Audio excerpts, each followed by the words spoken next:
बिस्मिल्लाहिर्रहमानिर्रहीम। DAE के students, आप देख रहे हैं एजुकेशनल चैनल KMCH।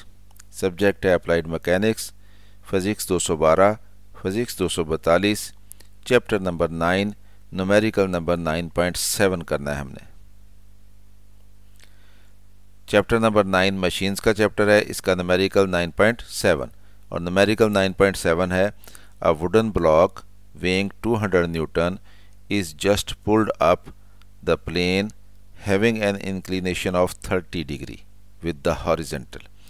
कि हमारे पास एक इंक्लाइंड प्लेन है और उसका एंगल ऑफ इंक्लिनेशन जो है वो 30 डिग्री है हॉरिजेंटल के साथ, और उसके ऊपर एक ब्लॉक पड़ा हुआ है वुडन जो कि 200 न्यूटन है और उसको हम पुल कर रहे हैं अपवर्ड डायरेक्शन में। और पुल जो लगाई जा रही है वो पैरेलल टू द प्लेन लगाई जा रही है, यानी प्लेन के पैरेलल फोर्स लगाई जा रही है उसको पुल करने के लिए अपवर्ड डायरेक्शन में। If the coefficient of friction is 0.25 कि दोनों जो सरफेस हैं उनके दरमियान कोएफिशिएंट ऑफ फ्रिक्शन जो है यानी म्यू ये 0.25 है। फाइंड द पुल रिक्वायर्ड, और हमने वो पुल बतानी है यानी फोर्स बतानी है, एफर्ट बतानी है जो उसको ऊपर खींचने के लिए दरकार है।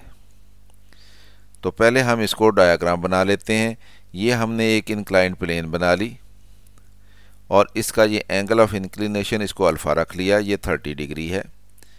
इसके ऊपर ये एक ब्लॉक पड़ा हुआ है ये, और इस ब्लॉक का ये वेट 200 न्यूटन ये डाउनवर्ड एक्ट कर रहा है और इसको हम ऊपर खींच रहे हैं और जो एफर्ट लगा रहे हैं उसको हमने P रख लिया। अब जब हम इसको ऊपर खींचेंगे तो इसकी मोशन जो है वो ऊपर की डायरेक्शन में होगी, तो फोर्स ऑफ फ्रिक्शन जो है वो इस डायरेक्शन में यानी इसकी मोशन के अगेंस्ट लगेगी इस डायरेक्शन में, उसको हमने Fs रख लिया। अब ये वेट जो है इसको दो कंपोनेंट्स में हम स्प्लिट कर लेते हैं। एक कंपोनेंट जो है वो परपेंडिकुलर होगा इस प्लेन के और एक कंपोनेंट होगा अलोंग दिस प्लेन। तो जब हम इसके ये कंपोनेंट दो बनाएंगे तो ये वाला एंगल जो बनेगा ये अल्फ़ा बनेगा। तो ये कंपोनेंट जो है ये कॉस अल्फ़ा बनेगा और ये कंपोनेंट जो है साइन अल्फ़ा बनेगा, यानी ये एक्स कंपोनेंट होगा, ये वाई कंपोनेंट होगा। तो ये क्योंकि W है तो ये W कॉस अल्फ़ा बनेगा और ये W साइन अल्फ़ा बनेगा।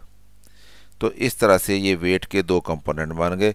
W कॉस अल्फ़ा जो है वो इस डायरेक्शन में होगा, तो इसका जो नॉर्मल रिएक्शन होना है इस ब्लॉक का वो इस सरफेस के परपेंडिकुलर होना है, यानी वो इस डायरेक्शन में होना है। तो ये R इस डायरेक्शन में है और ये कंपोनेंट जो है वेट का वो इस डायरेक्शन में है, ये एक दूसरे के अपोजिट डायरेक्शन में है। तो इसका मतलब ये कि R बराबर होगा W कॉस अल्फ़ा के। इसी तरह से P एफर्ट जो है इस डायरेक्शन में लग रही है और वेट का कंपोनेंट W साइन अल्फ़ा इस डायरेक्शन में है और फोर्स ऑफ फ्रिक्शन भी इस डायरेक्शन में है Fs। तो इसलिए P बराबर होगा इन दोनों के सम के, यानी P बराबर होगा W sine alpha plus Fs। तो ये दोनों इक्वेशंस हम लिख लेते हैं। वेट ब्लॉक का W 200 न्यूटन है, angle of inclination alpha 30 degree है, कोएफिशिएंट ऑफ फ्रिक्शन म्यू 0.25 है और पुल जो रिक्वायर्ड है P वो हमने मालूम करनी है। फिगर से हमें पता चला कि P बराबर है Fs plus W sine alpha के, और P बराबर हो जाएगा Fs की वैल्यू क्या होती है, Fs force of friction, Fs बराबर होता है म्यू R के, तो उसकी जगह पे हमने म्यू R पुट कर लिया यहाँ पे। इसको हम कह लेते हैं इक्वेशन नंबर 1। और फिर हमें फिगर से पता चलता है कि R बराबर होना W कॉस अल्फ़ा के, इसको हम कह लेते हैं ये इक्वेशन नंबर 2 है। तो ये दो इक्वेशंस फिगर से बन गई हमारे पास। Putting value of R from equation number 2 in equation number 1, तो R की ये वैल्यू जो है वो यहाँ पे पुट कर देते हैं इक्वेशन नंबर 1 में। तो ये P बराबर आ जाएगा mu W cos alpha plus W sine alpha. यहाँ से हम W कॉमन ले सकते हैं, दोनों में से W कॉमन ले लिया और ब्रैकेट में हमारे पास आ गया mu cos alpha plus sine alpha. अब आप इसमें वैल्यूज़ पुट कर दें। P हमने मालूम करना है, W 200 न्यूटन है और म्यू की वैल्यू 0.25 है, कॉस अल्फ़ा की वैल्यू 30 डिग्री है प्लस साइन अल्फ़ा की वैल्यू 30 डिग्री है। तो कॉस 30 और साइन 30 की वैल्यूज़ लगा लेते हैं इसमें। तो ये बराबर आ जाएगा P is equal to 200 into 0.25, ये म्यू की वैल्यू हो गई, मल्टीप्लाइड बाई 0.866 प्लस ये 0.5, ये हमने cos 30 और sin 30 की वैल्यूज़ लगा ली। तो यहाँ पे हमारे पास वैल्यू जो है ये हम देख लेते हैं पीछे। हमारे पास ये cos 30 था 0.25 के साथ और प्लस हो रहा था sin 30। तो cos 30 की वैल्यू जो है वो 0.866 होती है और sin 30 की वैल्यू जो है वो 0.5 होती है। तो ये हमने दोनों वैल्यूज़ लगा ली। अब इसको 0.25 को 0.866 से मल्टीप्लाई किया तो 0.2165 आ गया। अब इसमें ये 0.5 और इसको ऐड कर देंगे तो ये 0.7165 आ गया।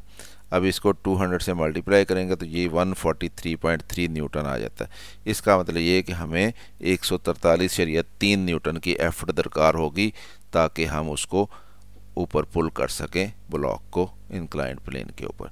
तो इस तरह से हमने ये क्वेश्चन सॉल्व कर लिया। उम्मीद है आपको वीडियो पसंद आई होगी। अगर वीडियो पसंद आई है तो इसको लाइक भी करें और इसको दोस्तों के साथ शेयर भी करें, ख़ुद भी देखें, उनको भी दावत दें।